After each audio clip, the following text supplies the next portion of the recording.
Morning.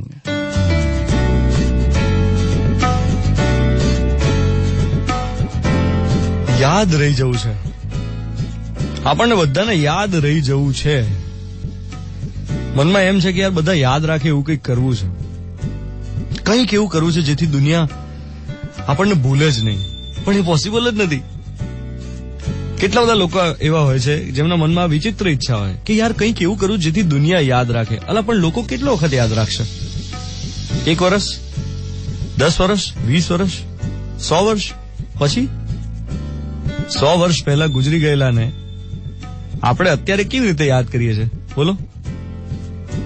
તો પછી મનમાં આ ઝંખના, આ મહેચ્છા આટલી પ્રબળ કેમ છે કે કંઈક એવું કરવું જેથી દુનિયા યાદ રાખે? કોઈ યાદ નથી રાખવાનું, ભૂલી જ જાય છે બધા.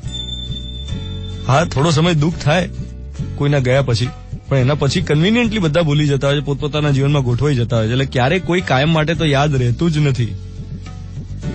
ક્યાંક વાંચેલી વાત છે કે જો તમે ઈચ્છતા હો કે તમારા સંતાનો તમને તમારા મૃત્યુ પછી યાદ રાખે તો એક ઝૂંપડી, એક કુટીર બંધાવજો. જો તમે ઈચ્છતા હો કે તમારા સંતાનો, પૌત્ર પૌત્રીઓ તમને તમારા ગયા પછી યાદ રાખે તો એક ઈંટ ચૂનાનું પાક્કું મકાન બંધાવજો. અને તમે એવું ઈચ્છતા હો કે તમારા પ્રપૌત્ર, મતલબ ત્રીજી પેઢી, ચોથી પેઢી તમને યાદ રાખે તો એક કિલ્લો ચણાવીને ગામ વસાવજો. અને જો તમારી દરેક પેઢી તમને કાયમ માટે યાદ રાખે એવું તમે ઈચ્છતા હો તો તમે એક પુસ્તક લખજો. આવું જૂના જમાનામાં કહેવાતું હતું, મેં કંઈક નાનપણમાં ક્યાંક વાંચ્યું હતું. હવે મારું એવું માનવું છે કે કુટીર બંધાવો, પાકું મકાન ચણો, કિલ્લો વસાવીને આખું આમ ગામ બનાવો, કંઈક આમ મોટી સંપત્તિ મૂકીને જાઓ. એનાથી તમારી આવનારી પેઢીઓ તમને યાદ નથી રાખવાની.